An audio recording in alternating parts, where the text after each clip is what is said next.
troubles and too much sin, test will occur. Running a race we will never win without the word.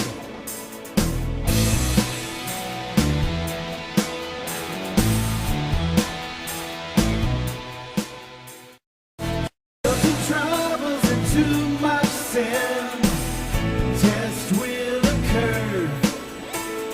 Running a race we will never win without the word.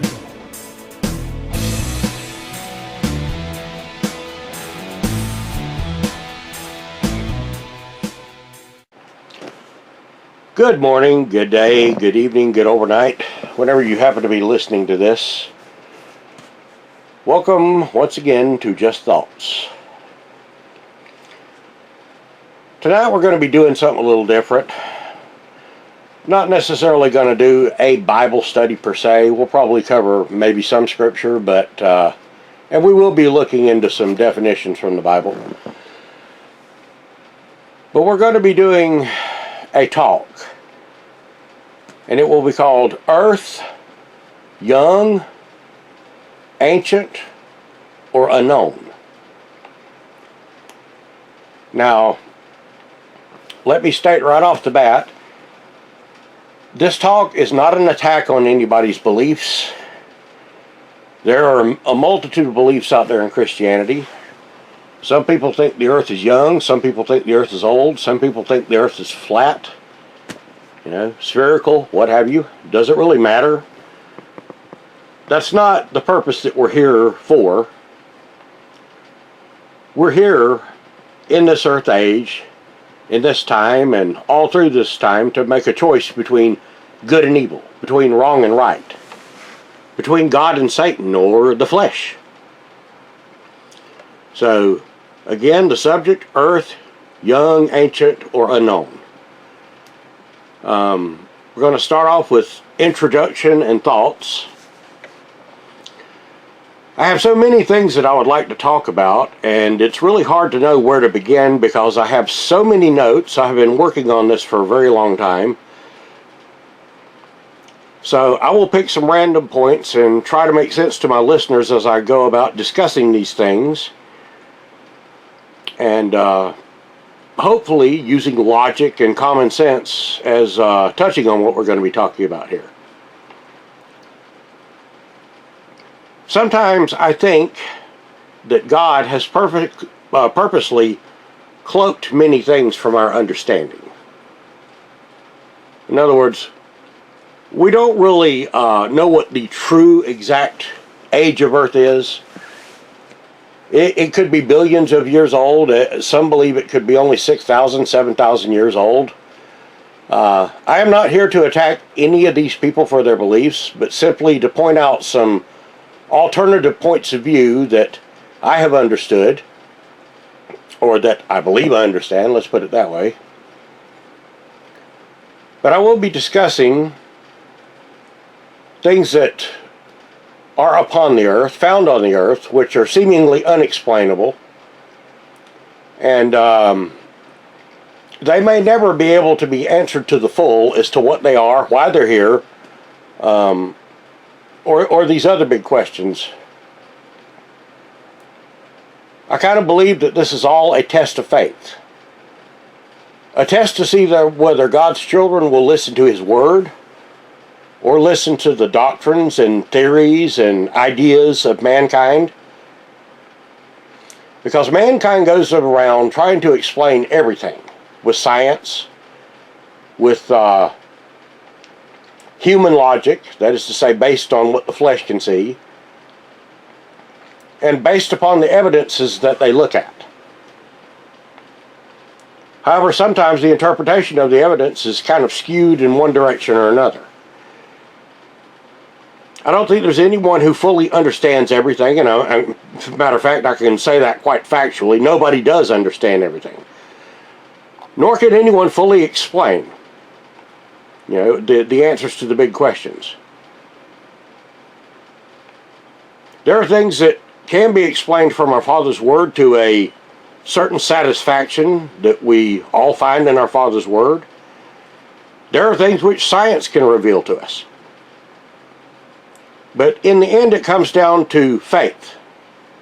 Faith in God, faith in our Lord and Savior, faith in God's overall plan, the omnipotence and supernaturalness of our Father.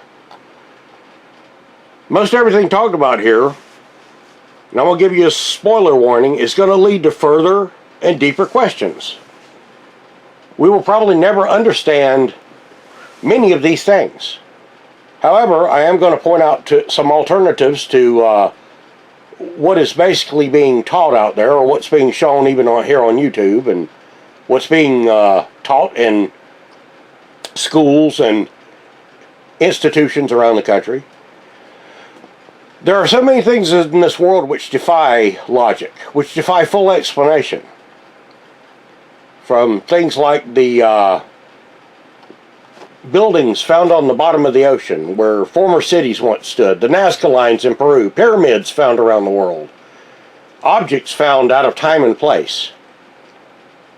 You know, there are ancient cities found on this world that were either built during this flesh age at some point, or they were built long before that. And I'm afraid that nobody's really sure. I mean, a lot of people have a lot of guesses as to when these cities were built, but they were built with such precision that we can't even duplicate the building of them today. Blocks so finely set a piece of paper couldn't be slid in between them, and no mortar.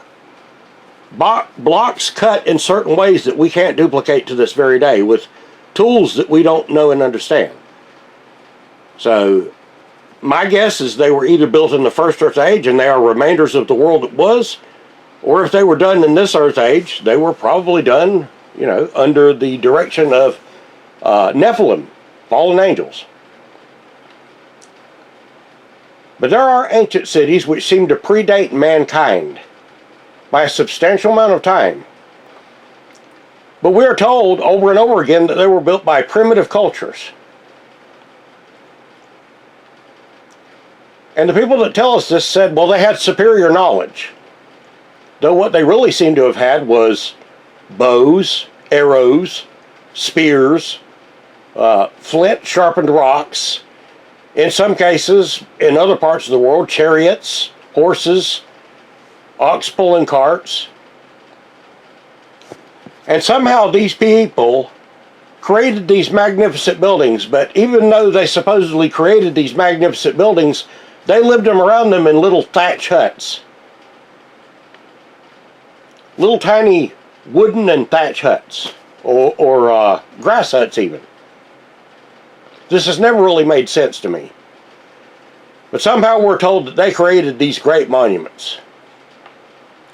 Things, again, which cannot be duplicated even by our modern machinery.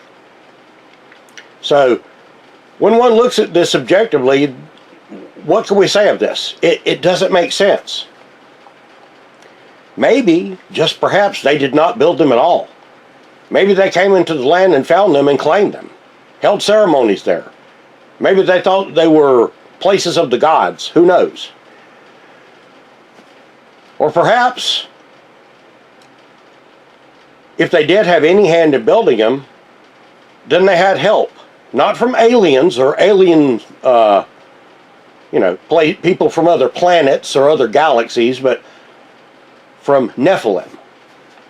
So that's just some thoughts to ponder as we go deeper into this.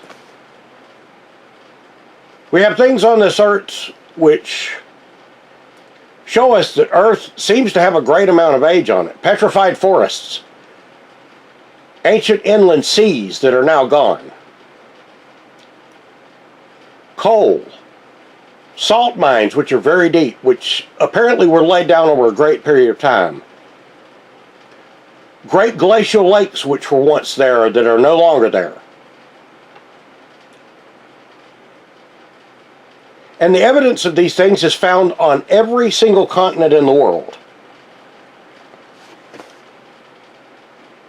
We also have very ancient footprints which have been found upon this earth, which are in sediments that are millions of years old. if not maybe even older. And they're not those of apes or so-called proto-humans. They are of a more modern design. But science tells us no, these were put there by the ancestors of modern man. But the footprints that we see are more likened to those of modern man than any so-called ancestor of man. Perhaps they came from the first Earth age. We could certainly claim that with some of the evidence that we're going to be talking about. There have been many things found upon this earth also. Wheels, tools.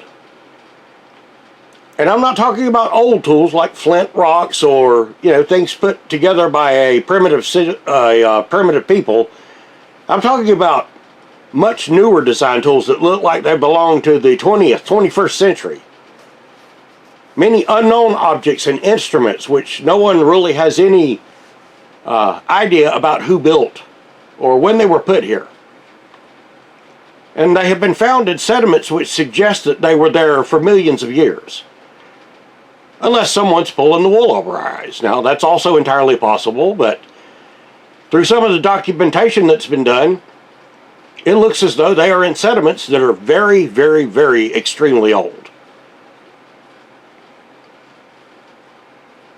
But they look like they belong more to a modern history. So is it coincidence? Is it deception? Or is it something that shows that Earth might, in fact, be much older than we have been taught by some, and that there was, in fact, an age before this one, as the Bible tells us? There are too many seemingly unexplainable things which leave everyone who looks upon them with questions, and more questions. And these people, upon looking at them, make up their own theories, hypotheses, ideas, their own personal ideas as to what they think these things could mean, or possibly could mean, or even what they are. First off, let me say that no one has all the answers, okay? No one can answer every single question, especially not the big questions. No one can possibly fathom God, or all that God is, or all that God has done, or even all that God will do. So no one can answer every single one of the big questions, because our knowledge of the world, though it's always growing, is still extremely, extremely limited. So the things I will be talking about are surely controversial. Many things clearly do not add up to the timelines that we have been given, whether one is pro or con with regards to God's Word or even to secular science. They still don't add up.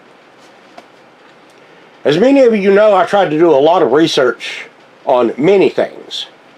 The most important of which, of course, is our Father's Word and the study of history and the study of the languages. But as I have stated before, other fields are of great interest to me. And they include the history of all eras of this world, all eons. The studies of archaeology, anthropology, paleontology, geology, epigraphy, and even legends and lore, or in fact anything to do with learning about this cosmos in which we exist. Now, I will concede that while I find these things of great interest, I am only one man with a single life, which is too short to figure everything out. I am no expert on any of these things, but I do have my own thoughts about them. However, though not an expert, I have taken many years in the subject of these subjects. And I have gained a considerable amount of knowledge by watching. I've even had some hands-on experience with some of it. And I would say that I'm pretty well informed between things which are plausible, given the data and the evidence shown, and things which are not so plausible. There are things that look plausible that are not, and there are things that are not plausible that actually is the way things turn out to be. So my job in all of this is to try to take what I have learned and use the best of my ability to figure out what the evidence is telling us. Again, I am not an expert. And again, I want to make it clear, I'm not going to attack anyone in this, but I may have differing opinions to science, secular science, or even fellow Christians. There are things which are evident, which are certainly, by what we know, able to stand up to proper and solid scrutiny, both biblically and scientifically. That is to say, when they're looked at objectively with an open mind. Then there are, of course, things which may have some basis in truth, or things which seem to fail all logic, things that fall short under the weight of heavy scrutiny for one reason or another, either because they do not make sense, or because further understanding of them is needed. There are widely accepted things, whether espoused by Christian science or by secular science, that is to say, atheists in lab coats or scientists who are devout Christians, or things that are espoused by so-called learned college professors, which profess to really be neither. And these things may look good on the onset. In other words, they may even sound plausible or reasonable at first. But once again, they do not stand up very well under scrutiny with regards to all the evidence available and how the evidence is interpreted. And more importantly, because they do not match nor mesh with what is written in our Father's Word, no matter who is presenting them. For years there has been a controversy as to the origins of life, to the beginning of the universe, the age of the universe, the age of Earth itself, how long man has been upon the earth. And some would have you believe that the universe and Earth and life as we know it just happened in some Big Bang scenario, and a highly improbable, highly unlikely chain of events, which they claimed happened randomly, bringing forth evolution, that is to say, the evolution of life, from the very first primordial ooze right up to modern-day human beings. There are those that believe that Earth just developed all on its own, that life came about by accident, and happened by happenstance over quasi-millions of years. There are far too many things in this world, in my mind, for anything to just happen by that much randomness, just by chance. Especially on such a grand scale and with such a grand design. There are balances, and certain things which needed to happen just at the right time in just the right way in order for the world that we know and life to be upon it as we know to have come into existence. Yet some do believe in a mystical Mother Nature scenario where things just occurred purely by random chance. You know, you might refer to this as a kind of Star Trek fantasy scenario. Which is to say, some say these things are non-refutable. In other words, they can't be argued with. When it seems that more and more they are refutable. And some are very easily refutable. Even so, these so-called evidences and theories born of people by their beliefs, that is to say, mostly through science, and it doesn't really matter whether you're talking about Christian science or secular science more in this case of just random occurrences, their explanations are accepted as sensible and logical as an explanation for life and human destiny. But are they really? Well, I don't really think so. There are a lot of people, quite frankly now, that believe that things just happened in some random order of natural events and somehow just worked themselves out to bring forth life as we know it. I don't find myself in with that group. People that think that way fail to consider God at all. They take God out of the equation, and they don't realize that God is not only natural, but in fact supernatural. That God is the author of nature, that God is the author of all laws, including those of physics. God gave man the ability to reason, to wonder, to consider, and to see the natural laws he made. Thusly, mankind created science, the practice of observing and testing theories. It seems odd to me that the very people who began science, which led to modern science, it doesn't matter how far you go back. You can go back to quite a few people. I'll just name some here. Galileo, Copernicus, Newton, and a host of many others were all people of faith. In other words, they weren't secular. They weren't atheists. They didn't believe in just a random happening. They were not of the mindset that life just happened. Few people are probably aware that even old Darwin himself, who wrote The Origin of Species, was a Christian man.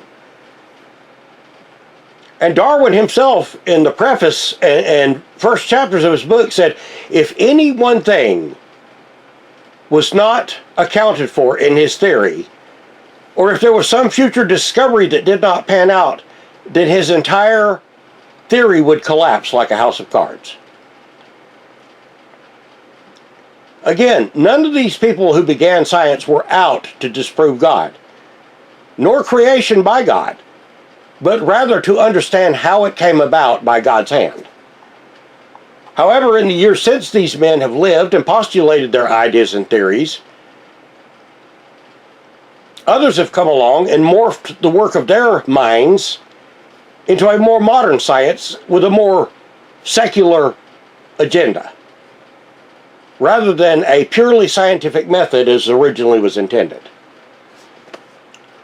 Just because mankind discovered that there are laws of physics and that there are things out there in the universe and have tested some of them, that is to say what they could, and even named the laws of physics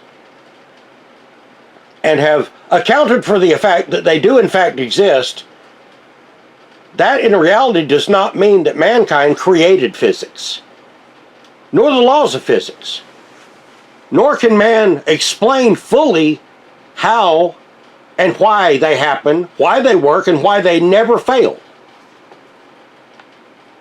Largely, most of what is taught today as fact are relatively new revisions of old theories and ideas that have become almost secularly doctrinal.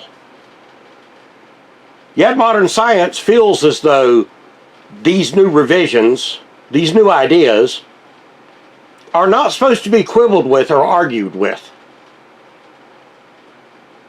Now, can they be revised? Well, yes, as long as they're revised in a secular way. See, there are problems with all of this that we're talking about. Whether one is secular or whether one is faithful. There will never be a time in this flesh where anyone or even everyone understands everything and agrees on everything. That's just not within mankind to agree all with each other. At least not for now. Probably not until we leave this flesh, and who knows even then, until the end. Now, there are many in secular science who look at certain evidence from a fleshly point of view, who seemingly do everything in their power to deny the existence of God in any form, or any form of supernatural creation or intelligent design, whatever you want to call it, as they go about seeking to explain the world and how it came about with a natural science only point of view. But they fail time and again. And they will continue to fail. Which is why science is a constantly changing beast that has always built on the work of others. And as many of us know, if you begin to build even a theory or an idea with an incomplete or a flawed set of blueprints, then whatever you build, by extension, will also be flawed. Even if it is called science, and even if it came about by so-called scientific method. There is an old saying in science that says science cannot lie. Science does not lie. However, human beings conducting science, either by error, that is to say mistake, or on purpose, can lie. And then there are still others that, in their clear bias, surely will. In fact, there are those in science now that are very militant in their beliefs. And they utterly discount the authority, the supernatural and omnipotence of God. They are moved to explain things that do not add up. And even when their so-called sensible theories and hypotheses have clearly failed to answer the big questions or leave one only guessing, they never admit that they're wrong, but keep chugging right along. And then, of course, there are the excuses made by science. See, science always has a trump card that they play, where they say, well, evolution and the Earth, our system, is an ongoing process that takes millions and millions of years for anyone to ever see it. So no one in a single lifetime can ever see it unless they go back and look at the evidence. But then again, what if that evidence is skewed? What if it's biased? What if it's misinterpretive, or it's only speculative at best? What if it is an explanation for the sake of having an explanation and not really so well-founded even by the scientific method? Well, there's an old saying about that too. If the first link of the chain is flawed, then most likely the rest of the links, which are forged in the same fire, in like manner will also be flawed. And thus worthless except to those who say, no, the chain is fine. There's nothing wrong with the chain. It's that you do not understand how the chain works. But in my mind, that's like laying tile on a floor. If a mistake is made early on while laying square tiles, even as little as a 1/16 of an inch, okay, and maybe even less than that, as the floor progresses farther and farther, it's going to become a foot off of its intended straightness. And the tiles will not be true nor straight. And suddenly the error, which began as a very small thing, becomes very big as progression goes on, you see? Again, there are a lot of theories out there. But theories are only opinions. A theory is not a known fact. That is why it is called a theory or a thesis. A theory is something that can be postulated, and it can be postulated without looking at full evidence. It can be postulated early, only to make a guess as to how something happened even before the truth is fully known. It can be evidenced, or it can be spoken without evidence to fully back it up. And that is why, in fact, it is called a theory. Now, I'm not just going to pick on secular science or science here. I'm not here to attack anyone. But likewise, there are many who hold to the faith of Christianity and God,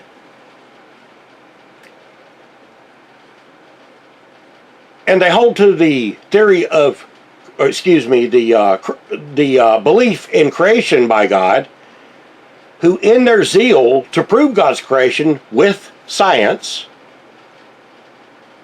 who seemingly ignore things which are like great 800-pound gorillas in the room. Therefore, their arguments, while based in faith, may tingle the ears of many because they are fellow Christians, but their explanation also do not stand up to certain evidences and under scrutiny. Because basically, they must ignore things to reach, or I should say grasp, and to postulate their more faith-based conclusions. So we need to keep that in mind. No one is perfect. Now the things that I'm going to be discussing are creation of earth by God, or creation of the universe by God, young earth creationism, old earth creationism, scientific evidence which has been put forth, which seems to be solidly founded, and scientific evidence which has been put forth which is not so scientifically well founded. And of course we will be talking about things like evolution. I will be talking about dinosaurs and their extinction, and many other theories which claim that there have been up to 5 mass extinctions. I will be talking about the Ice Age, or Ice Ages, and some currently held beliefs by Christianity and by science and secular science. I will be addressing things like animals. In other words, but by some accounts, some claim that modern animals lived with the dinosaurs. Now, in some cases, that's true. There are modern animals found in the very old fossil record. But then again, there are animals which are not found in the fossil record necessarily, which exist today, which some claim existed right along with the dinosaurs. And others, on the other end of the spectrum, claim, no, they came long after the dinosaurs, perhaps much later in time, if the evidence which implies that theory holds up and is correct. Now, such animals as I'm discussing, dinosaurs and these more modern animals, have been postulated to have been separated by a vast amount of time by science. What does the evidence suggest? Well, we will be talking about that. This is going to take more than just a single talk or lecture, if you will. I will be talking about the reasoning behind why some of these things look reasonable from a Christian science standpoint, but really do not seem to mesh with God's Word even, because of some general misinterpretations of evidences concerning all the things aforementioned by both Christian science and also by secular science, things that don't mesh.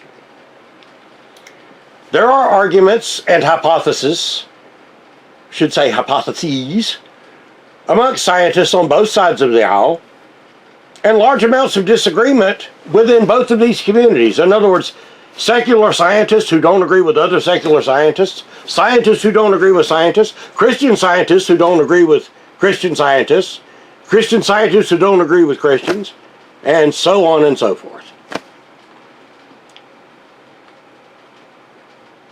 So they disagree. However, whether they disagree or not, these things are being taught as facts now in our schools, in our educational system, in colleges. They're being taught by professors. And it does not seem to matter on those of either side that all of these things, as aforementioned, are only theories. Okay? They're only theories. Whether they're Christian or whether they're secular, they're all based upon probabilities.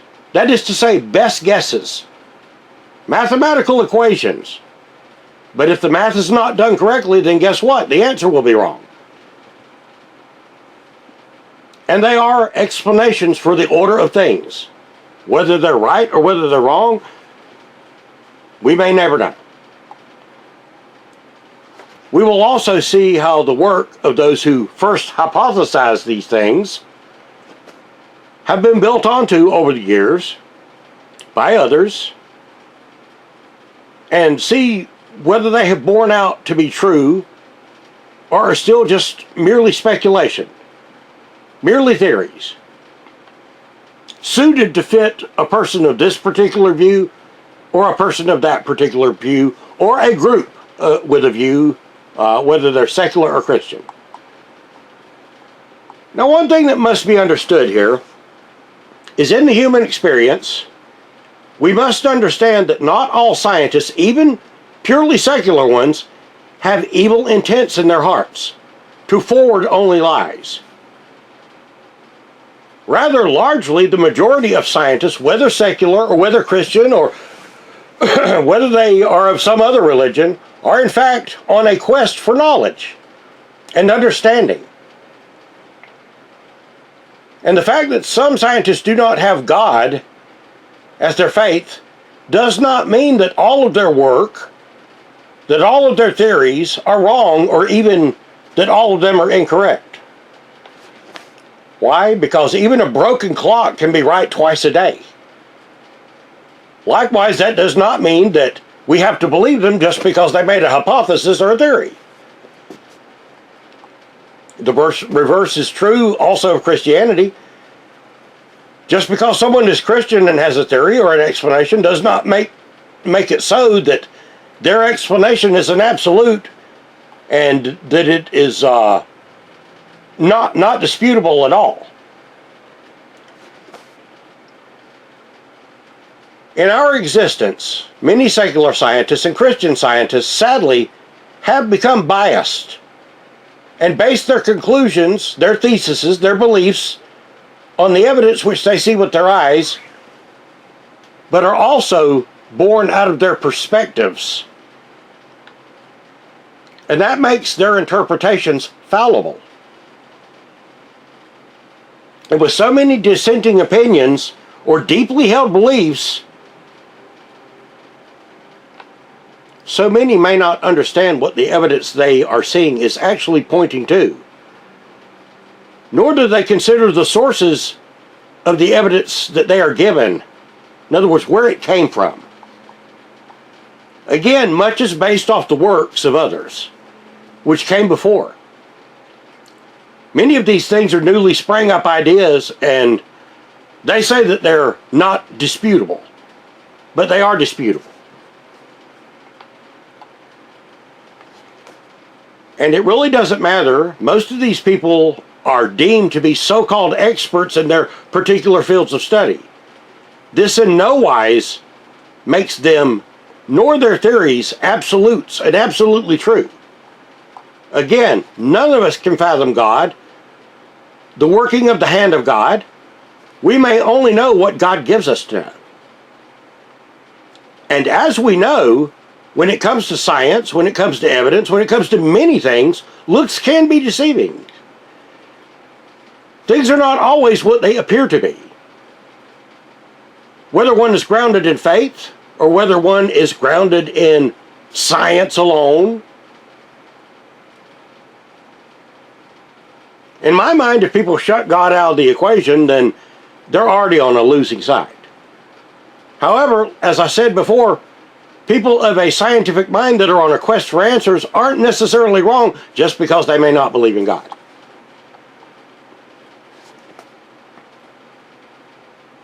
We have to remember that many of the fleshly mindset or the scientific only mindset are brainwashed from young ages. They only know what they have been taught or certain versions of things. Therefore, naturally, they believe what they have been taught by their elders, by their teachers, by their professors. The same is true of the religious-minded. I mean, if it wasn't so, there wouldn't be so many denominations in Christianity, so many different doctrines. So whether one is of a religious mindset or a secular mindset, it will of course have an effect on the way they perceive things to be, as to what they will accept and believe about this earth, or this earth age, or the universe, or anything else. And that overshadows and shapes their objectivity when it comes to looking at the evidence in a purely scientific method, that is to say, open-mindedly. In either case, whether Christian or secular, mankind has the need for answers, and has the need to explain everything in some kind of continuity, whether the continuity is purely scientific with a secular taste to it, or whether it's Christian. In both cases, though, many mistakes and misinterpretations have been made. And in my opinion, this often causes the whole body of work to be compromised and to leave chasms between the two competing ideas of creation. That is to say, creation by God or creation in the other way, the Big Bang and natural science way. It leaves chasms between the Earth's age and the origins of humanity. Now, if we go to the Bible speaks of time and ages, which are largely either ignored or attributed to other events by Christians in the science field, and things are taken out of their proper perspective. For instance, the Word of God speaks both in Hebrew and Greek of ancient times. In Hebrew, if we go to word H5769 in your Strong's Exhaustive Concordance, you will find a word that is olam. From 5956, properly concealed, i.e. the vanishing point. Generally, time out of mind. Okay? Time out of mind means time that is not fathomable by the mind. And then it says a very interesting thing. It says past or future. An example, practically eternity. Again, past or future. Frequently, or frequentatively, adverbial, especially with the prepositional prefix, always, always, ancient time, anymore, continuance, eternal, forever, everlasting, more of old, of long lasting, of long time, time of old, perpetual, of or at any time, the beginning of the world, plus world without end. And you are asked to compare these words to 5331 and 5703. There is also the word 5865, which is ilom. And it is from 5769 and 5957, which is alam. It's an Aramaic corresponding to 5769. It means a remote time. An example, the future or past indefinitely. Often used as an adverb, forever. Forever, lasting, or old. And I could say very old. Now, if we go into the Greek, there is a word such as eons. I believe that's G165. You can check me on that. But it's eoni, from the same as 104, properly an age, extension, perpetuity. And then it says also past.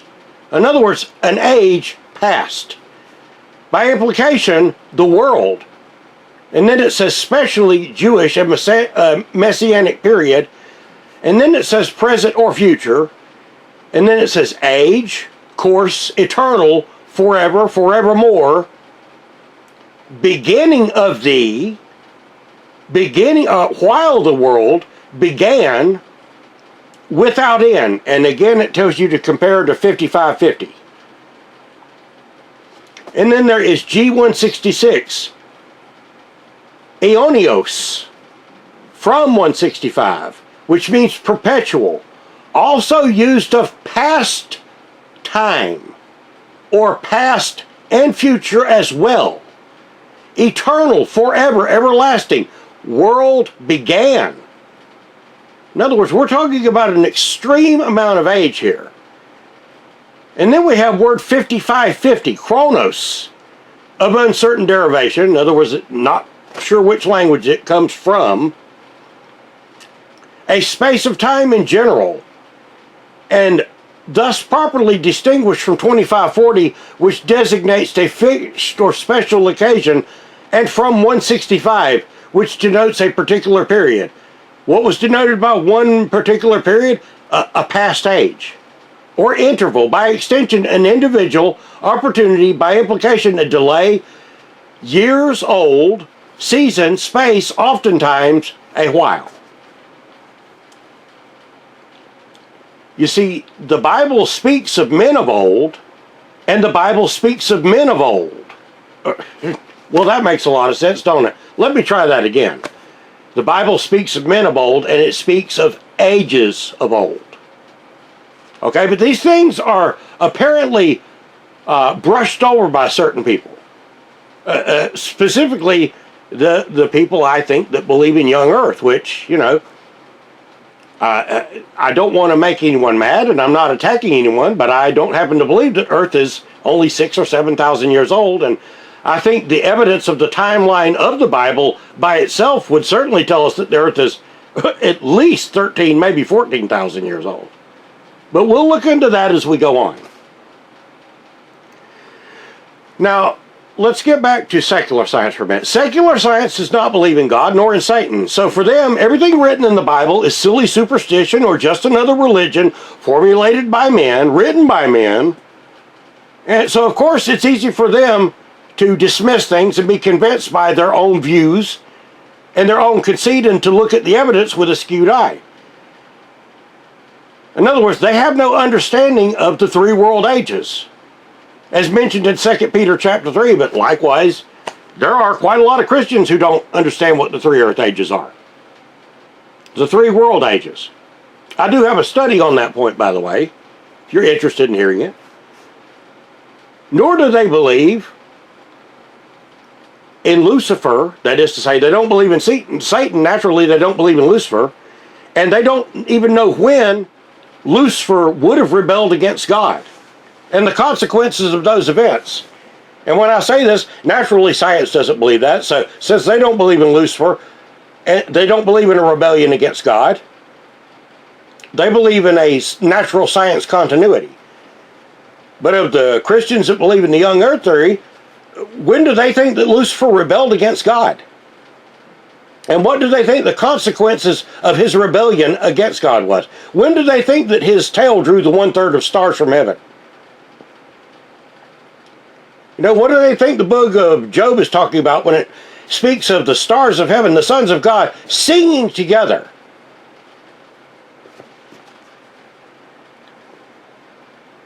See, this is one of the things that is wrong with the Christian science point of view, in my opinion. There are questions which need to be broached, which cannot be broached by a rudimentary, purely English-only understanding of the biblical texts, even with some understanding from the languages. And for this cause, their faith-based views often do not and cannot make perfect sense any more than the secular science point of view. Nor do they give a fully palatable explanation to the order of things, nor the order of times, or certain things which occurred and how they occurred down through what we would refer to as prehistory. Again, when did Lucifer fall in his own pride and glory? How long was it before Lucifer became a protecting cherubim? I mean, that didn't happen instantly. He was once pleasing to God. What, was he pleasing to God for 2 minutes and then he turned bad? Well, some of the young earthers, I think, would like to believe that. So when was it that Satan attempted to overthrow God? You know, there is a word in the Greek which you can go and look up, and we will either cover it in this talk or in one of the talks after this one. I'm not sure how many lectures this is going to take yet. I've got so many notes here, it's like a whirlwind in my head trying to keep up with this all. But in the Greek, if you go and look up the word foundation, it is the word katabol. Katabol. And it means the beginning, or the conception, or the first. And then there is another word called katabalo. Katabalo means the overthrow. So when did these events take place? How and when did the dragon of Revelation chapter 12 deceive 1/3 of the stars of heaven, which are the sons of God. I mean, you can reverence Job chapter 1 and 2, or again, Revelation chapter 12, or even the book of Jude. You know, you can go to Revelation 20, where it talks of the ages. You can go to 2 Corinthians chapter 12, where Paul was taken to the third earth age. I mean, even John was taken to the millennium, and Christ testified of him of a new heaven and a new earth. Does that mean it's going to be a different world than we live on now? No. It's just going to be a different age. You see, these things are written. It only makes sense that Satan was going to and fro from heaven into the earth age. But which earth age? Just this earth age? Or the one that was? Well, in my mind, if you go into the Bible enough and go into the languages and understand the metaphors and the manners of speech, plus the literal truth, you would understand that Satan didn't just come out of creation being a bad guy. And he was in this earth age now, this flesh age, until Christ cast him out and bound him behind the throne of God, where he is there to accuse their brethren night and day before God. He accuses the saints.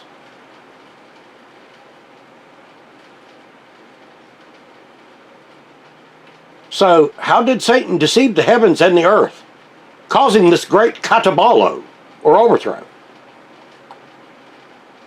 You know,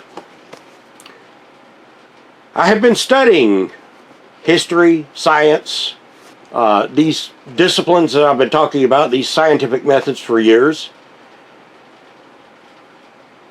And I was intrigued watching some videos by a group called Answers in Genesis. I have to say that I admire much of their work and their devotion and the science that they have put into what they have come up with. And I find many of their theories intriguing. But when I scrutinize some of their claims, I feel that I must point out how narrow some of their views are based. Now, does this mean I'm attacking them? No, I don't want them to feel attacked. If any of them happen to be listening, or anybody who watches their shows, they do very good work, and they have made quite a few revelations even to me of things. But I also think that, you know, they need some work too. I'm not here to attack anyone, secular or Christian. You know, God gave us free will in this earth age to believe as we will. But I do think if we're going to call something science, and we're going to make claims about Earth's age, dinosaurs, the universe, that we need to understand it better. And not just go by a bunch of theories. Especially theories which have as many holes in them as a Swiss cheese. I'm only pointing out what I have noticed in maybe some not so objective thinking, which have been claimed and accepted without a real founding stone to be founded upon. And that goes for both secular science and Christian science. And again, I am no expert. You know, could these people be right about their stuff? Some of them can, yes, of course. Not everyone could be right. In other words, Christians aren't right just because they're Christians, and secular scientists are not right just because they claim to use the method of science. In other words, all of them have their flaws, and maybe even I am flawed. Maybe me calling it like I'm seeing it is a mistake. I don't know. I'm only trying to make sense of things. I do know that Christian science and secular science make a lot of assumptions and seem to gloss over and ignore evidence which is inconvenient to them. If I want to pick an example out of secular science, I would say evolution. I mean, evolution, why isn't it still happening? Why did it only happen one time? In other words, why does it only happen one time and we don't see every stage from the first single cell to modern day man? Why are there no 2-celled, 3-celled, 4-celled, 5-celled organisms? You know, where are the half men, or excuse me, half marsupial, half fish, or the first amphibians coming up on shore and learning to walk? And where are the ones growing arms and legs for the first time? You know, you don't see them because they don't exist. I mean, we'll be talking about the Cambrian era before long, and that's going to be an interesting talk with regards to evolution and the mathematical property of it. The mathematical probability, that is to say. Now, if I want an example of what I think is not really one of the greatest theories by Christian Science, it is that they believe that the flood of Noah wiped out the dinosaurs and caused the Ice Age. Now, the first and obvious question would be, if that was so, then why did not Noah take 2 of every dinosaur aboard the ark? I mean, first of all, he was ordered to take 2 of every animal. He was ordered to take more than that in some cases, naturally to feed and to make sacrifice, I suppose. But the real truth is, Noah was ordered to take every flesh, 2 of every flesh aboard the ark. And every flesh is the word basar. God commanded him to do so. So where are the dinosaurs? What happened to them? Where are the woolly mammoths, the saber-toothed cats, the mastodons, the giant sloths? Why were they not taken aboard the ark? You know, some in this group of scientists, in the Christian point of view, will say that giants and archangels, that is to say fallen angels, Nephilim, I shouldn't have said archangels, but anyway, you get my gist. Some of them may have been archangels that fell. But whichever, whatever. Fallen angels came here, they claim, and created the dinosaurs. Okay, well, I don't buy into that. I believe that everything that has lived that has nephesh, that God created or allowed to be created, including the giants, the Gibor, the tyrants. You know, that was not necessarily originally part of God's plan, but God has a way of dealing with everything. I firmly believe that there were no dinosaurs around in the time of Noah. Nor were there saber-toothed cats, nor mammoths, nor mastodons, nor any of the other etc. mentioned things. I have to go with science on that one. It should be noted that the fossil record disputes any such happening. Now, I know that there would be some that argue, well, that's not quite true. Well, if you objectively look at the layers, I think you would find it quite true. There is a KT boundary, which is the Cretaceous-Tertiary boundary, or the Cretaceous Paleogene boundary, which clearly defines an area between dinosaurs and more modern animals. And is the KT boundary in its correct place geologically? That is to say, is it in the right time chronologically according to the evidence that we see in the geological layering? Is it as old as science claims it is? Well, those are both great questions. There are many evidences that need to be looked at more. Was this KT boundary 65 to 66 million years ago, or is it younger?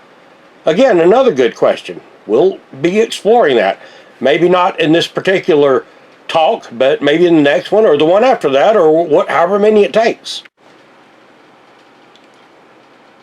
So the fossil record does show this. However, the fossil record also disputes Darwin's theory, and disputes any who push Darwin's theory. In each layer of geologic time, we see animals arise that had no intermediate ancestry. In other words, what does that mean, intermediate ancestry? They didn't have an ancestor animal. They didn't have something that they evolved from, and there is no record of their evolution from one animal stage to another. They simply appeared, especially during the Cambrian era, despite what is commonly taught. In other words, animals sprang forth without a predecessor. They had nothing they could have evolved from. So what does that smack to me of? That tells me that God created them. God put the dinosaurs here when he wanted the dinosaurs here and ended their time when it was the end of their time. For whatever reason, whether it was the catapult or whether it was not. But that being said, like the young earthers and some in Answers in Genesis Christians, I also believe, this to say this is where I do agree with them, the dates are all off and wrong. Way off. However, by the reverse, I do not believe that the earth is only 6,000 years old or even 7,000 years old. I would argue that the record written in Earth's geological history makes that more than overwhelmingly apparent. And I would also argue that things taken into a proper account from our Father's Word also verify that this earth is very old.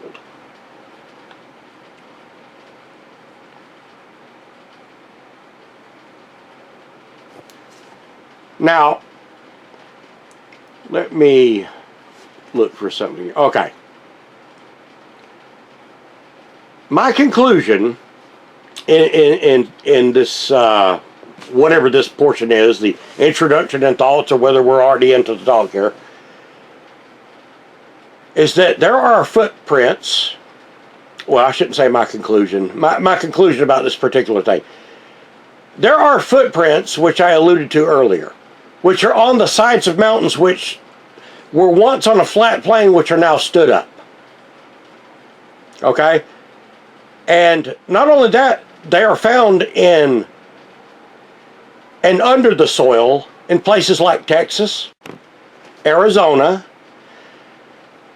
and probably more places than that. I mean, there are footprints really found around the entire world, on just about every continent. I can't say that with all certainty because I have seen pictures from other places, but I have not necessarily seen them from every continent. In other words, Antarctica, I don't know, and certain nations around the world do have these footprints, and they are in the same sediment as the tracks of dinosaurs. As a matter of fact, they're intermingled with the tracks of dinosaurs. Now again, I have stated I do not believe that dinosaurs were around during the time of Noah, nor did human flesh walk with dinosaurs. Plus, if the flood of Noah was worldwide, and these prints were in mud with dinosaurs, which were certainly wiped away, why do dinosaur prints appear to be millions and millions of years old that are solidified? And how could there be men's footprints? I mean, wouldn't a worldwide flood have washed those away?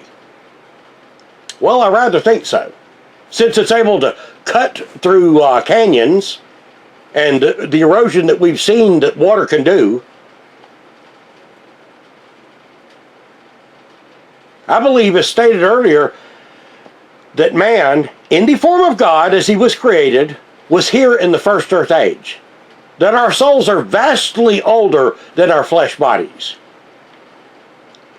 And therefore, being created in the image of God, no matter what our form or body was like in that earth age, yes, millions of years ago, we still had the same impression when we walked. We had weight and mass. We left feet prints, handprints, even though we were not in a carnal flesh body as we are in this earth age. Again, 2 Peter chapter 3 speaks of 3 earth ages, 3 heaven ages. Again, also covered in Revelation 20, covered in Revelation 12. Paul's visit to the 3rd heaven age, 2 Corinthians chapter 12. I mean, we're talking about different ages here. Now, there are going to be those of this group that do not agree with me. That's fine. You know, we can still be friends. We can still be compadres, brothers in Christ. Because these are not salvation issues. I know there are people that think if you disagree with them in any way, form, or whatever, that you can't stand with them. And that's one of the reasons why we have denominations, and the word denomination means to split. That's why it's used in money to denote the several values of paper bills and coins. Likewise, there will also be those of a more secular point of view, such as, let's take for instance Professor Richard Dawkins, or the now deceased Dr. Stephen Hawking, and many other people of them, Neil deGrasse Tyson, men of notable name, who are convinced of Darwin evolution because of their atheology. In other words, they have discounted God from everything because in their view, the world could not have come about from divine creation or supernatural means. So, atheology is what I would call their belief, and atheology is just a word I pieced together, meaning atheism and evolution in a non-religious aspect, but a philosophy, and it is a doctrine. It is a religion, only it is a religion without a deity. In other words, it has certain tenures, certain beliefs. You have to have faith in those beliefs. If people like Richard Dawkins and Neil deGrasse Tyson and Stephen Hawking and people like Carl Sagan hadn't had faith in their belief, then they would have never spoke them. So they have faith in something, it's just not in God or any kind of divine thing. Because you see, there is textbook definition of religion, and then there is the more sensible and logical definition. The textbook religion is the belief in or worship of a superhuman controlling power, especially a person or a personal God, or a belief in gods, plural. Also a particular system of faith and worship. Plural noun would be religions, the world's great religions. A pursuit or interest to which someone ascribes supreme importance. A doctrine or creed, or an established set of core values or beliefs. In the case of a religious doctrine, such as Christianity or Islam or various others, there is a deity or deities in certain pagan religions. In the case of science, you also have things that ascribe supreme importance, a doctrine, a creed, an established set of core values and beliefs, and a basis of theories and teachings. So here we are with the logical and sensible definition. A religion is a system of belief which requires faith in a thing, whether it's God or whether it's man's own wisdom, or even secular science. And thusly, it requires people that follow it to have a set of values and beliefs and creeds, even if their beliefs are based only on science in a secular method, and they have no Godhead or God at the head thereof. This is why people like the aforementioned Richard Dawkins are not simply disbelievers in God, but they are crusaders on a mission to rid the world of God or any theism, specifically and especially the Abrahamic covenant religions. That is to say, Judaism, Christianity, Islam, or in fact any religion which aspires to have a creator, because they do not believe in any deity or deities or any supernatural force. But they're not just dissenters in belief. No, they go and speak at colleges, so they go out like a pastor would. They go out and philosophize to people. They teach.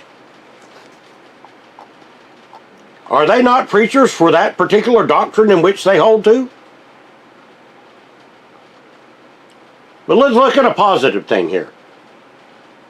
Largely, more often than you would guess, more often than you would think, Christianity and science agree on many things. And then there are differences that they agree upon, but the interpretations of those things. with regards to the katabol, the beginning, or the katabalo, the overthrow, there are certain things which I think need to be which I personally think need to be rethought, re-explored, or at least more exploration done in our Father's Word as well as upon the earth. In this age, we have seen sub-ages. Some say there is the Stone Age. We know there was a Bronze Age, the Iron Age, and now we're, moving into the modern digital age, or whatever you want to call it, where we all have this great technology and comforts and conveniences, most of which has come about to be the norm in the last, 50 to 100 years. But all of it started with lesser technology, which was built upon and then added to. Much like is done in my mind with secular science, or even with biblical texts that have been added to. The truth is, in the biblical texts, as far as I am aware of, in my years of study, there is nothing, and that is to say absolutely nothing, that says that this earth is not millions of years old. In fact, the earth speaks of eons, of vast long ages, of a beginning and an overthrow. And an overthrow, apparently, where there was a vast amount of time passed. And an overthrow, apparently, where there was a vast amount of time before it. There is nothing literally written in English words in the biblical writings that says the earth is this old or the earth is that old. Those are assumptions. But again, when one goes into the Hebrew and the Greek, there are things plainly defined that mean extreme lengths of time. Many things written in the Bible begin with the word and. In other words, many of the sentences written in the Bible in particular chapters begin with the word and is often used as a polysyndeton, which means to say that the word and says so much more than was spoken by the word and. In other words, there's much more implied by what was written down and recorded.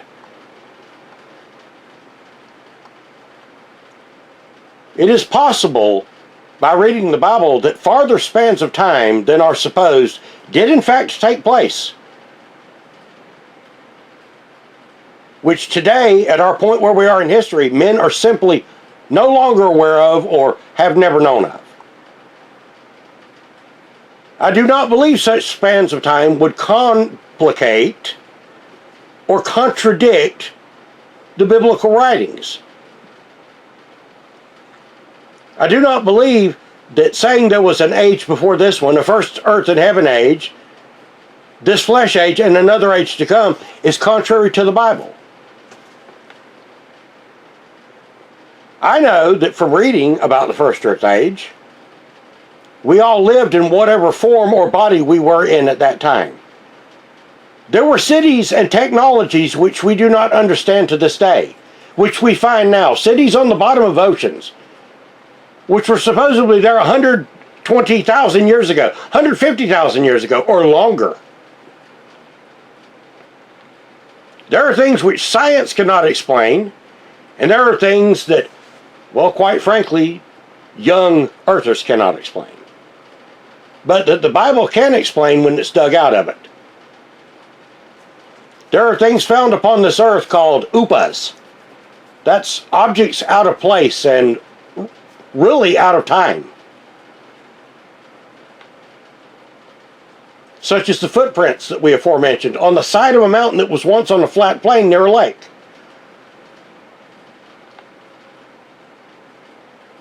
Along with those of dinosaurs and remnants of buildings built with laser cut precision, the remains of cities, of empires, and unexplained pieces of technology found upon the earth which were here before man was even using bows and arrows and chariots. In other words, things far too advanced for a primitive civilization. And when I say primitive, I'm talking about shortly after God's creation. This is one reason why I do believe there is such confusion and such a struggle between secular science and Christianity and or the other religions of the world as a whole. There are many creation myths. There are many writings which predate the Bible, which seem to tell the exact story as recorded in the Bible. And then, of course, there are those who would try to debunk that and say, well, the Bible was plagiarized from those old writings. But was it really? Or are they simply the writings of eyewitnesses to the events? Recording in text events which in fact did happen, which were not even yet written by Moses. What do you think Moses was doing up on that mountain twice for 40 days and 40 nights? Think he was just sitting there? Think he only received 10 commandments and precepts of the Bible? No, I believe God told him what to write down. Why? Because Moses was raised largely as an Egyptian and came to know his people and came to know their traditions. But how did Moses know what Adam said to Eve, or what Satan said to Adam and Eve, or what Cain said to Abel, or what the patriarchs, what Jacob, Abraham, Isaac said? I believe that God related his word to Moses, and Moses wrote it down, which is why we get the books. He didn't just go up there to receive the laws, in my mind. You see, too many people assume the Bible is to be read and understood like a normal book, a normal novel, with a continuous progression of things, and a continuity that is unbreakable. Why? Because the story ends and the story begins. But the Bible was not written completely as a chronology. It was not only written as a story, that is to say, a historical story, his story, with a timeline, but it was written also with deeper meanings, many types and example, metaphors, complex pieces of puzzles that must be studied in depth and understood, or we can never know the things that we are supposed to know. Because none of us can know everything. We're not God. If one reads the Bible strictly without consideration for examples, types, metaphors, and if they use improper discernment as to the events or when they took place, then that causes what? Confusion. Then questions are raised, such as, well, if the dinosaurs didn't die in the flood of Noah, what did kill them? Because the Bible does speak of dinosaurs. The question then becomes, when and why they cease to be. Now, science, secular science, or maybe even some in Christian science, say that they disappeared about 65 or 66 million years ago. But was it really that long ago that they disappeared? Well, that's then been the standing theory since 1981. I mean, the Chicxulub crater was discovered in 1978. There was a paper written on it. And since 1981, that's been the standing theory. But that's only a 40-something-year-old theory.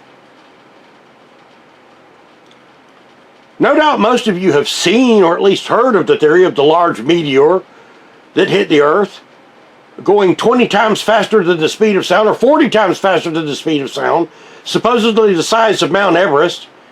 And they claim that it hit the Earth 65 or 66 million years ago. Now, there is evidence on the Earth that a meteor left its mark in a shallow sea in Chicxulub, Mexico, at the Gulf of Mexico near the Bay of Campeche. The question becomes, did that happen 65 or 66 million years ago?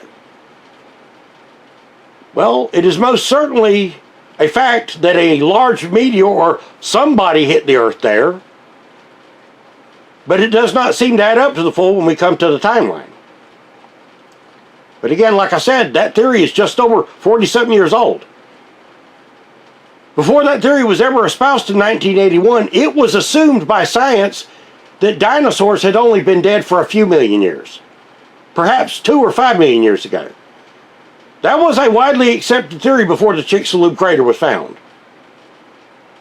And there are problems with the 65 to 66 million year old extinction timeline, even in the fossil record. First and foremost, dinosaur bones have been found in the Badlands. The Badlands are located in South Dakota and partially in Utah. And these dinosaur bones have been found to contain soft tissues, which are not fossilized. Yeah, the bones of a Triceratops contain soft tissue with readable strands of DNA, which would not be possible if the dinosaurs perished 65 or 66 million years ago.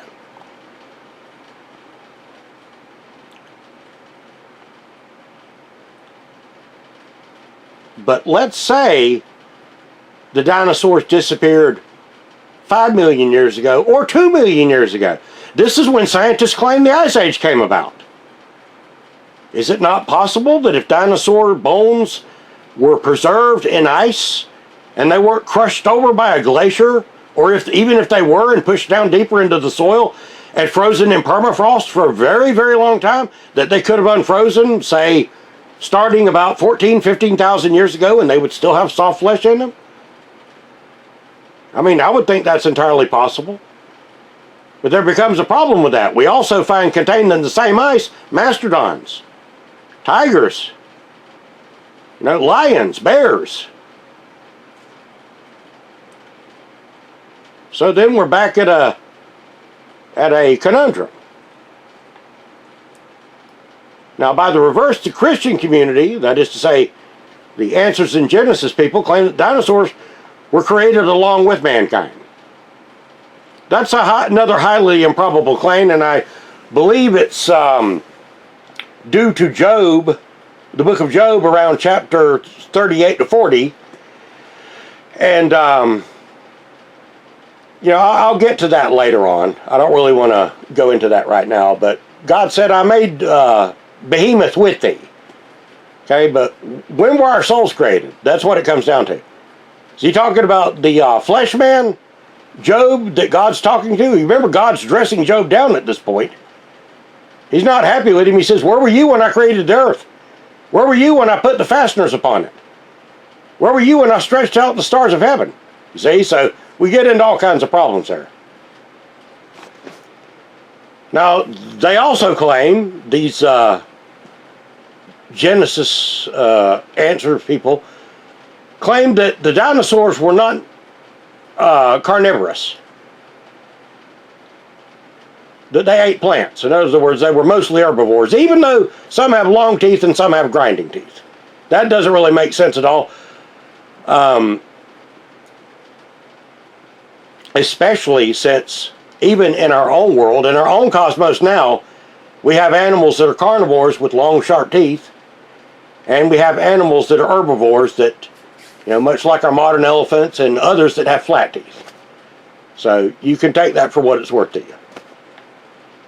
But does it really make sense that dinosaurs would be on the earth carnivorous with mankind? I mean, man would make a tempting meal for such a dinosaur, small or big. I mean, even a little velociraptor or some other kind, to run up and grab a leg. I mean, it happens all the time now with alligators, crocodiles, and what have you. Lions, tigers, hyenas. But like I said, the Answers in Genesis people say the dinosaurs were vegetarians. Well, that flies in the face of what we know about the dinosaurs.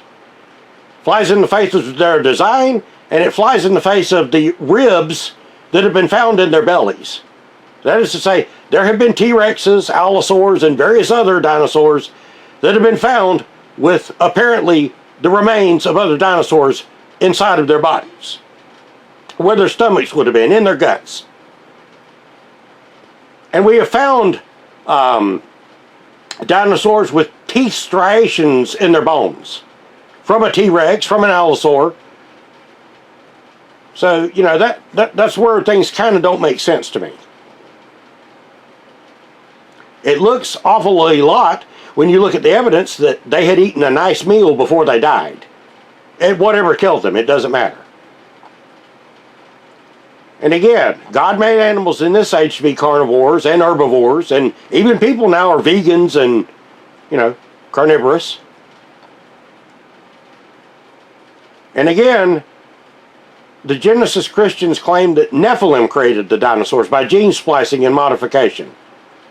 But that too it lacks merit, because they claim the earth is only 6,000 or 7,000 years old, when the fossil record shows that dinosaurs have been around, you know, something on the order of 180 to 250 million years. Now, why would God create dinosaurs? Well, why did God create the shark or the spider or the crab or the stingray or anything that could harm a man? Yeah? God likes variety. We do know there appear to be men's footprints, and I don't mean human men, walking in the same sediments as dinosaurs. And that some of this evidence has disappeared. You know, been destroyed or just been completely moved. However, people noted it, people filmed it, people took pictures of it, and there are other areas where it's just being discovered. So what then is a plausible explanation for this? Well, it seems to me that an asteroid impact could be responsible for a great devastation, a great destruction, along with other forces. God did destroy the world that was. We know that. That is to say, those of us who have studied the Bible and know what the meaning of katabalo is, and know that there have been more than just this earth age and the one to come, but one previous to us. So then what did happen? What if that event was much closer to our time than we think? In other words, what if the dinosaurs did die out 5 million years ago or 2 million years ago? What if there have been a series of ice ages? What if there was an ice age at that time, and then the ice began to melt, and then there was another ice age, which, let's say, trapped animals that lived 14, 15, 16, 20,000 years ago? Is that not plausible?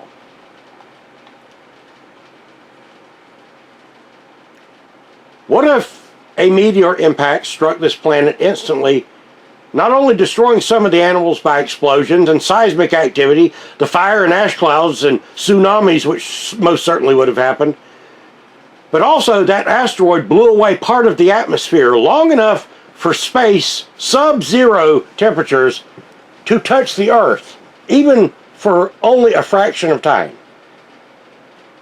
Would that have not frozen things? And then later caused, when the Earth went back to normal, after maybe 1 million or 2 million years or what have you, that it began to start unfreezing? Now, this is just speculation on my part. This is just throwing out ideas to connect two different pieces of science, okay? That's what this is. What if the reason that dinosaur soft tissues are found, DNA strands, is because the dinosaurs did not die out 66 million years ago, but died out perhaps 1 or 2 million years ago? And there was an overflowing flood or a freeze or darkness on the face of the deep, as is written in John.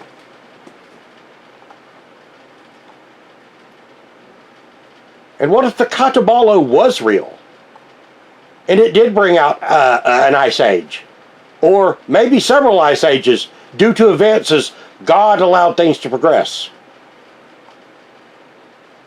What if the first ice age froze dinosaurs until around, let's say, 20,000 years ago, 14,000 years ago, whenever the great ice sheets began to melt back, and preserved them under great sheets of ice and in permafrost?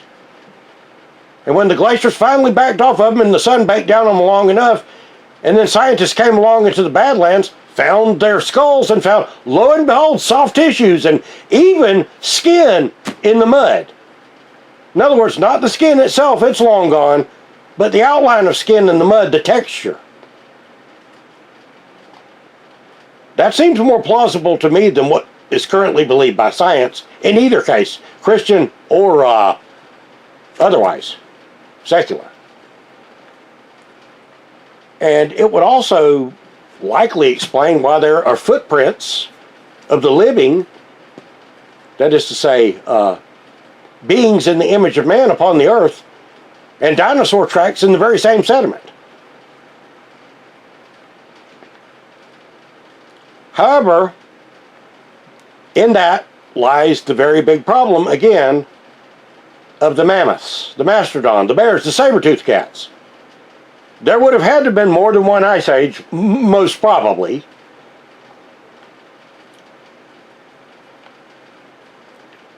But again, that should show up in the fossil record. Now, the fossil record does show up the ice, but it also shows a great divider between the Cretaceous Tertiary or the Cretaceous Paleogene boundary. Below the Paleogene boundary, the Cretaceous Paleogene, KT boundary, are dinosaurs. Above it are more modernized animals. The measurements of time that reached 65 to 66 million years ago were derived by sediments. Sediments on the seafloor around the Chicxulub crater, sediments from around the world. But, you know, the people at Answers in Genesis came up with a very good hypothesis to that. However, it's not a one-size-fits-all solution. And let's say a person walking today at Mount St. Helens in front of the north base of the mountain in the blast area, north and west of the mountain, that is to say, walking on the soil that is now, if they did not know that that mountain erupted in 1980, if they were born after that, and have never been told of the eruption, would assume that where they are walking had been there for millions of years. Because they don't know about the eruption. They would never guess that they were standing on soil that is up to 600 or 650 feet above the ground level of the year 1980, pre-eruption. And they could easily assume, by observing with their own eyes, and believe that that land had always been the way that it is right now. Especially with the forests that have grown up since. Now, if they know anything about the history of the volcano, and know that those sediments were laid down quick, then there comes a problem for science and its slowly laid down layers theory. What is that problem? Layers can be laid down very quickly, and especially if there was a worldwide flood. But here's where we come into a problem with this. You see, while there are quickly laid down sediments, such as in Mount St. Helens, such as in the great tsunamis that happened recently in 2011 in Japan and in 2004 in Indonesia, as well as Krakatoa and Herculaneum, Pompeii in Italy. We also know that there are sediments that are slowly laid down. Sedimentary depositions on Earth which are natural, that were not made by a flood erratic situation, but were laid down with life in them. Slowly laid down deposits of limestone, dolomites, karsts, shales, even igneous rock layers, that is to say volcanic rock, salt fields, such as we find under Louisiana, under the Great Lakes, great former oceans that are not there anymore, which covered the Midwest and the West itself. There are granites and muds and clays. And the Genesis crowd all claimed that, well, those all happened during the flood of Noah.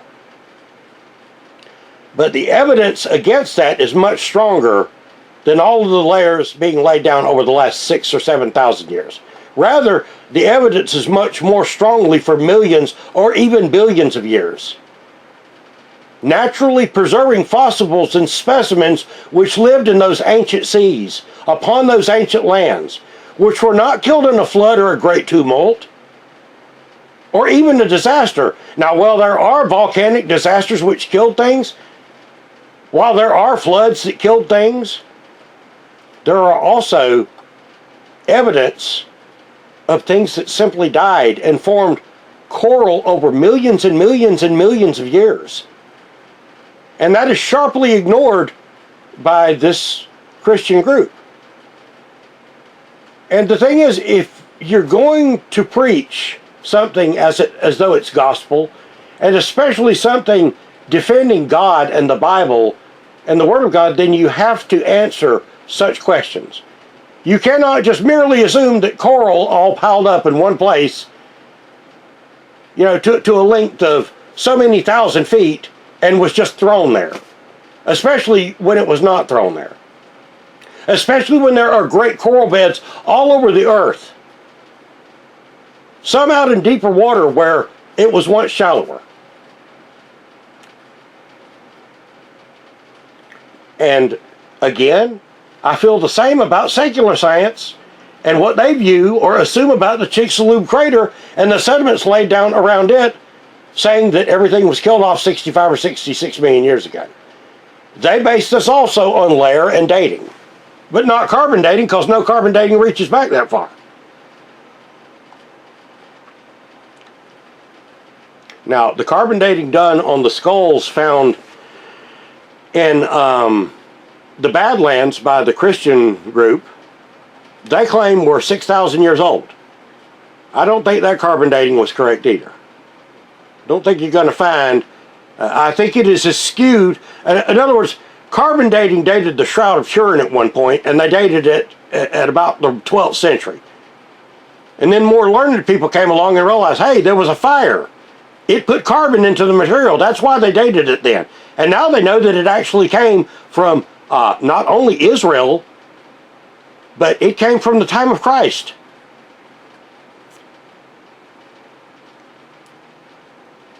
Now, of course, there are problems with every theory.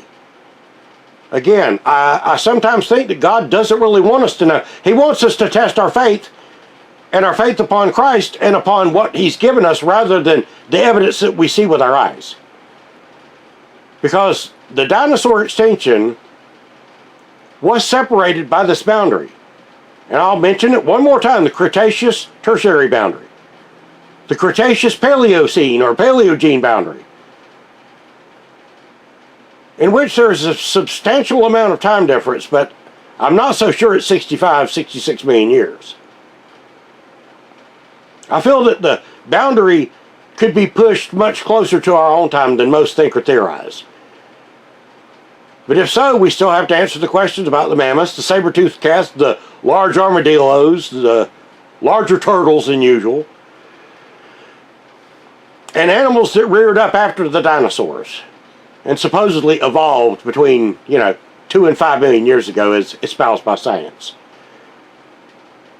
Again, these forms appeared on Earth apparently without any intermediate step, certainly none in the fossil record. But science apparently doesn't care about that and would have a coronary if someone pointed that out. You see, science keeps telling us over and over and over that anytime there was a mass extinction, 95% of all life was killed off. And everything evolved from what was left. That doesn't make sense either. So, what can all this mean? Well, for one thing, it could mean that the dates that we consider now as fact, or are taught as fact, are way, way, way off. That maybe dinosaurs did not, in fact, go extinct 65 million years ago. That maybe animal life was on this earth longer than we think. Maybe even man was on this earth longer than we think. And I'll get to my reasoning for saying that later. Maybe not even in this particular lecture, but, well, you know what? I probably should knock this off because we've gone on for a while now, me flapping my mouth here, but in my mind, there are things that God has created. Different ages. And different ages of creatures. That's the simplicity of it. And why God did it is God's business. We have no understanding of the mechanics of why there are black holes in the universe, dark matter, pulsars. You know, God knows. God knows why he has the planets in the orbit he has them in. God knows what the magnetic fields of the Earth and the other planets do. And the sun and the moon and the stars. We don't. We can only guess and make theories, like everything else. So, when we come back in our next portion of this, we will look at some other theories, and we will talk about mass extinctions, and we will see how flimsy a ground they are on, and some of them are pretty flimsy. Some of them may have some well foundation to them. But we will pick this up in the next lecture and cover some of these other things, as well as other evidence which need to be examined. So, until then, let me remind you to stay in your Father's Word every day. We didn't get to use much of our Father's Word today, but this wasn't a Bible study necessarily. Stay in your Father's Word every day, because every day in it is a great day. If you can't stay in it every day, certainly stay in it every week. Give our Father some time. Pray to our Father for guidance, wisdom, and understanding. Before you study His Word, make sure you take the time to pray.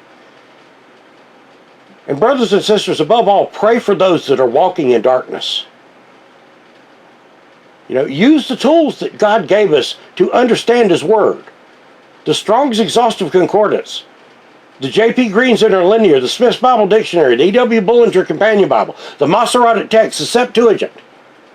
No, go into other things such as the Vulgate. Go into whatever you can look into to find our Father in His Word. And first and foremost, ask our Father to guide you as you do. And we will pick this up right where we left off in the next talk. So until then, may God bless you, and thank you for listening. This has been Just Thoughts.